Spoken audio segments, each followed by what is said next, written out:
नबी करीम सल्लल्लाहु अलैहि वसल्लम ने फरमाया कि जब तक कोई मुसलमान दुरूद पढ़ता रहता है फरिश्ते उसके लिए मग़फ़िरत की दुआ करते रहते हैं।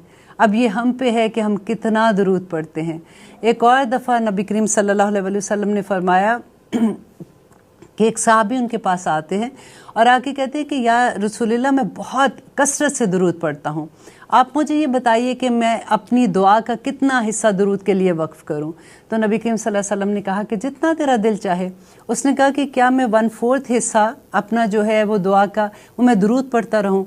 उन्होंने कहा कि अच्छा करोगे, लेकिन अगर इससे ज़्यादा कर सको। उसने कहा कि अच्छा मैं अपनी दुआ का क्या आधा हिस्सा जो है वो दुरूद पढ़ता रहूँ। नबी सल्लल्लाहु अलैहि वसल्लम ने कहा कि अच्छा करोगे, लेकिन अगर इससे भी ज़्यादा कर सको।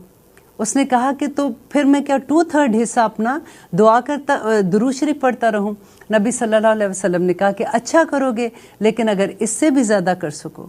तो उसने कहा कि मैं पूरा हिस्सा अपना दुआ का जो है वो दुरूद पढ़ता रहूं। तो नबी करीम सल्लल्लाहु अलैहि वसल्लम ने कहा कि ऐसा करना तुझे दुखों, मुसीबतों और गमों से दूर कर देगा और यही तेरा इलाज होगा। तो उसने कहा कि मैं अल्लाह से वादा करता हूँ कि आज के बाद मैं दुरूद ही पढ़ता रहूँगा। सुभान अल्लाह। और जिब्राइल अलैहिस्सलाम एक दिन नबी करीम सल्लल्लाहु अलैहि वसल्लम मदीना में आते हैं, मदीना मस्जिद में आते हैं, तो उनका चेहरा खुशी से खिला हुआ है। तो सहाबा पूछते हैं कि आज क्या बात है, आज बहुत खुश हैं।